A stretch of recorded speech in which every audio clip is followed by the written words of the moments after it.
Discussion करेंगे आज air India के ऊपर कि एयर इंडिया का क्रैश क्यों हुआ है, मतलब ये केसेस किसकी गलती से हुआ था। जितनी हमें नॉलेज है उतना ही हम बताएंगे। ये हमारा कोई वीडियो का ऐसा माध्यम नहीं है कि हम किसी सरकार को, किसी को दोष दे रहे हैं या किसी पायलट को दोष दे रहे हैं। हमारा जो है सिर्फ जितनी नॉलेज हमें है उस लोग आप लोगों तक शेयर करने का हमारा काम है सिर्फ। चलो सर, वेलकम सर।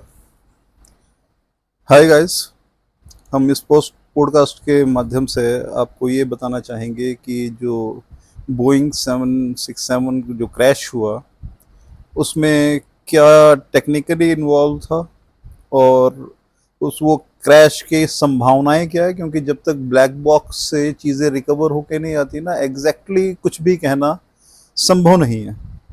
लेकिन क्या कहते हैं, जो भी मार्केट में अफवाहें हैं या कुछ हैं उनको थोड़ा सा एयर न देते हुए हम लोग फैक्चुअल बातें करेंगे कि क्या कैसे हुआ और कौन कौन जो बचा वो क्या स्टेटमेंट दे रहा है, उसने क्या देखा। और सबसे दुखद घटना ये है कि अभी तक क्या कहते हैं जो मरने वालों की संख्या वो 270 तक पहुंच गई है।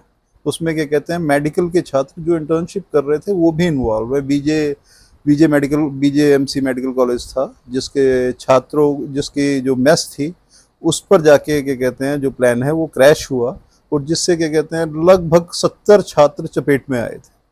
ठीक है ना। अपार्ट फ्रॉम दैट जो उसमें क्रू मेंबर्स थे, पैसेंजर्स जो सवार थे, उनके अलावा जो बीजेएमसी जहां क्रैश हुआ उसके जो वुड बी डॉक्टर्स थे। ठीक है ना। कितनी मेहनत के बाद आदमी के कहते हैं नीट क्लियर करता है। नीट का रिजल्ट अभी कल ही आया है। सबको पता होगा कि नीट में 22 लाख लोग पार्टिसिपेट करते हैं और नियर अबाउट 1 लाख लोगों की सिलेक्शन एग्जैक्टली मतलब हुआ क्या है, कितने मीटर तक वो उड़ा था, कितना क्या है, थोड़ा सा बताइए ऑडियंस को। देखिए बात क्या है कि जब उन्होंने टेक ऑफ किया तो वो अबव 600 फीट की हाइट तक वो गया। 600 फीट मतलब हम लगा ले 5 मंजिल बिल्डिंग। मतलब कि ये देखिए कि कहते हैं जब वो क्या कहते हैं टेक ऑफ हो रहा था, आप अगर जो वीडियो उसकी देखेंगे ना, उसकी नोज अपसाइड थी जो एयरप्लेन की है, कि वो अपसाइड जा रहा था और पायलट ने ये कोशिश की। देखिए सबसे पहले पायलट को पता चला और को पायलट को पता चला कि now we are near to crash. ठीक है ना। उन्होंने मैसेज भी कन्वे किया, जो उनकी टीम होती है जो नीचे ग्राउंड स्टाफ को मैसेज भी कन्वे। लेकिन रिएक्शन टाइम इतना कम था। बोइंग में 2 इंजन्स होते हैं। अब पॉसिबिलिटी है कि दूसरा इंजन स्टार्ट करने का टाइम ही ना मिला हो। एक इंजन फेलियर के बाद दूसरा इंजन स्टार्ट करने का टाइम ही ना मिला। और अपना इंडियन मीडिया जो बता रहा है वो ये बता रहा है कि दोनों इंजन ही सेम टाइम पे स्टॉप हो गई है। देखिए ऐसा पॉसिबिलिटी बड़ी कम होती है अनलेस और until it is a conspiracy.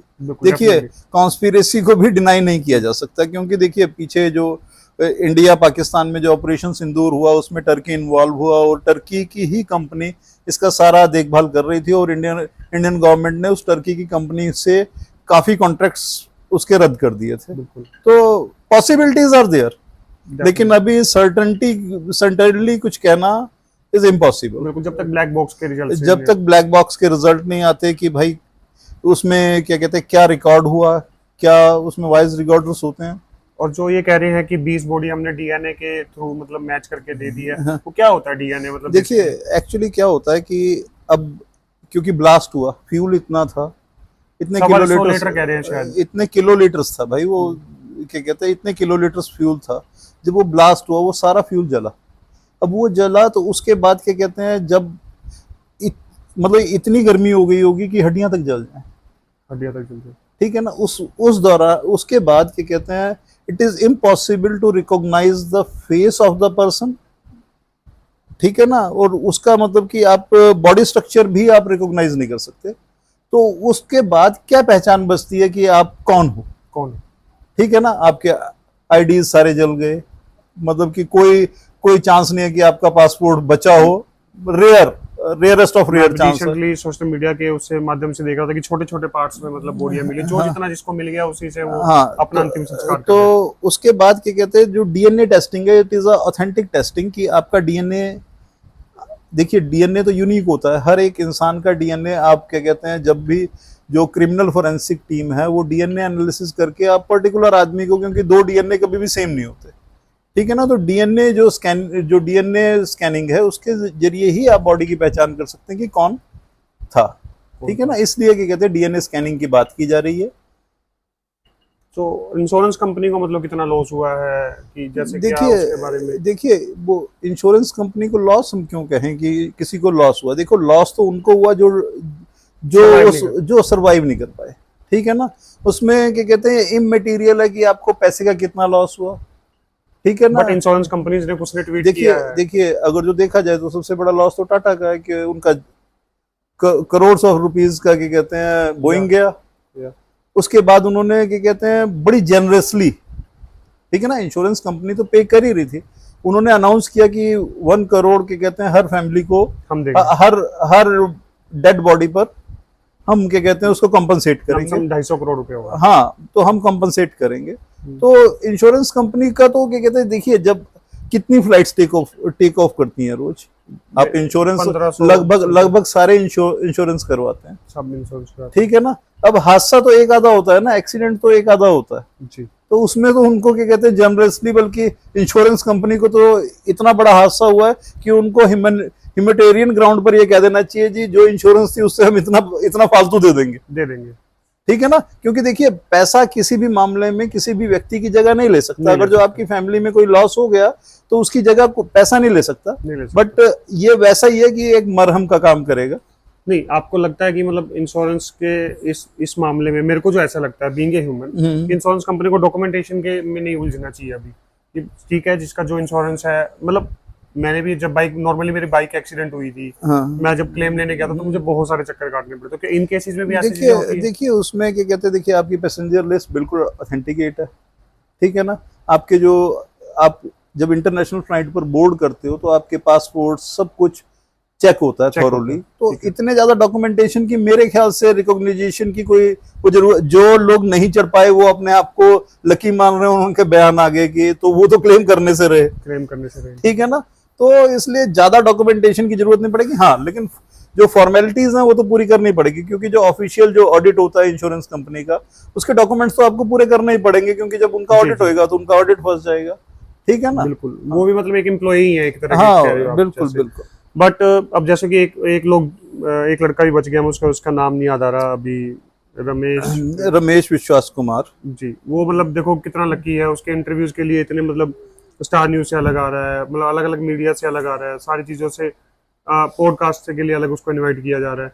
मैं तो उसको बहुत लकी मानता हूँ। देखिए अब देखिए अगर जो आप क्या कहते हैं 230 लोग थे प्लेन में, अगर जो आप ओनली वन सर्वाइवर और इतनी हाइट से ऊपर से, हाँ, और it is a mayor luck कि जो लास्ट स्टेटमेंट आई है, मतलब कि अभी तो वो बेचारा इतने सदमे में होगा कि वो कोई पॉडकास्ट या कोई बयान देने की भी सूरत में नहीं होगा। मीडिया जा रही है उसके बाद, और मीडिया जा रही है, लेकिन इतने सदमे में आपको एक छोटी सी चोट लगे, उसके बाद अगर जो कोई पूछे कि क्या हुआ तो कुछ देर तक तो आपका क्या कहते हैं पता ही नहीं चलता कि क्या हुआ है, कैसे हो गया, ठीक है ना। तो अभी तो लेकिन जो बातें सामने आई हैं कि उसकी जो चेयर थी वो क्या कहते हैं जो इमरजेंसी डोर था उससे बाहर निकल गई अपने आप ही, मतलब कि विद इम्पैक्ट वो उखड़ी और बाहर निकल गई, ठीक है ना। और इससे वो बच गया सरवाइव करने के लिए, मतलब लकी भी कह सकते हैं, किस्मत कह मतलब सकते हैं। It is a mayor luck. अगर जो कोई कहे कि वो जंप कर गया था तो it is not possible, because reaction time भी बड़ा कम था,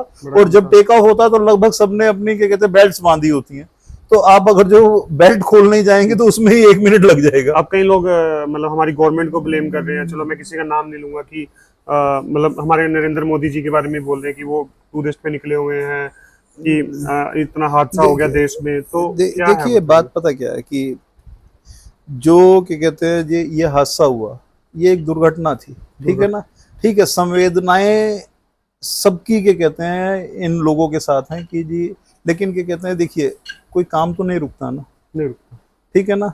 दुनिया में पता नहीं कितने लोग रोज इनकी डेथ हो जाती है, लेकिन फैमिली का कोई काम रुकता है? नहीं रुकता ना। तो क्या कहते हैं इसी तरह से देखिए प्रधानमंत्री ने तो देश चलाना, ठीक है ना, उनको तो 100 चीजें साइन करनी है। वो क्या कहते हैं ऐसा तो है नहीं कि किसी दुर्घटना पर वो अपने आप को क्या कहते हैं वो शोक सभा में बैठ जाएंगे और क्या कहते हैं 13 दिन नहीं उठेंगे जब तक 13वीं नहीं हो जाती है, ऐसा तो पॉसिबल नहीं। बट ऐसे लोगों के बारे में क्या कहना चाहेंगे? मतलब कमेंट्स करते हैं, मैं देखता हूँ आज के टाइम में सोशल मीडिया पे। देखिए बात पता है क्या है कि सब ना, मतलब कि हर इशू पर राजनीति नहीं होनी चाहिए, ठीक है ना, कुछ इश्यूज जो होते हैं ना वो राजनीति से परे होते हैं।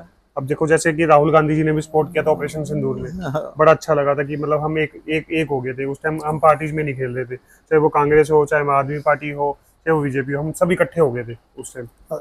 देखिए बात पता क्या होती है कि पोजीशन और ओपोजिशन, सरकार में दो चीज़ें जिन्होंने गवर्नमेंट बनाई हुई है और ओपोजिशन है।